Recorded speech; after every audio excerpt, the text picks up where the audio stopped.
हजारों साल पहले का जमाना, जब हर घर में मिट्टी से बनी नन्ही मूर्तियां मौजूद थीं। ये मूर्तियां सिर्फ मिट्टी का ढेर ना थीं, बल्कि ये रसूमात संभालती और घरों की हिफाजत में अहम हिस्सा मानी जाती। 1920 की दिहाई से अब तक माहिरीन को तकरीबन 8500 से ज्यादा ऐसी मूर्तियां और उनके टुकड़े मिल चुके हैं। ज्यादातर टूटी हुई हैं, मगर हर एक टुकड़ा उस कदीम तहजीब की एक झलक दिखाता है।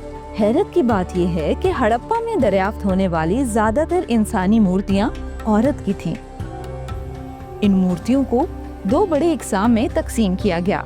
पहली किस्म, जिनके जिस्म चपटे हैं और जिन्हें जेवरात और बालों की आराइश से सजाया गया है। दूसरी किस्म, गोल जिस्म वाली, सादा, बाज़ौकात बगैर कान या बगैर चेहरे के साथ। मोहनजोदाड़ो की मशहूर मदर गॉडेस की मूर्ति तकरीबन 22 सेंटीमीटर लंबी है।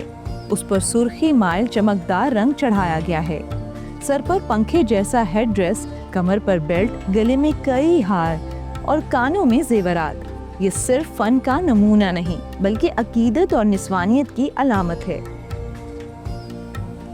लेकिन सवाल ये है कि इन मूर्तियों को बनाने का मकसद क्या था? कुछ माहिरीन के नज़दीक ये ज़रखेज़ी और खुशहाली की अलामत है। कुछ के ख्याल में ये घरेलू हिफाजत या मजहबी रसूमात में इस्तेमाल होती थी, और कुछ ये समझते हैं कि शायद ये रोज़मर्रा के खिलौने थे या औरतों की अपनी शनाख्त की नुमाइंदगी, जैसे आज के दौर में हम तस्वीर लेते हैं। अक्सर ये मूर्तियाँ दो हिस्से मिलाकर बनाई जाती थी। माहिरीन का मानना है कि शायद ये वादी सिंध के उस नजरिए को जाहिर करते हैं जिसमें दुई और इत्तेहाद, यानी मर्द और औरत, जिस्म और रूह के तस्वुर को अहमियत हासिल थी। कहा जाता है कि हड़प्पा और मोहनजोदाड़ो के तकरीबन हर घर से कम एक ऐसा मुजस्मा जरूर मिला।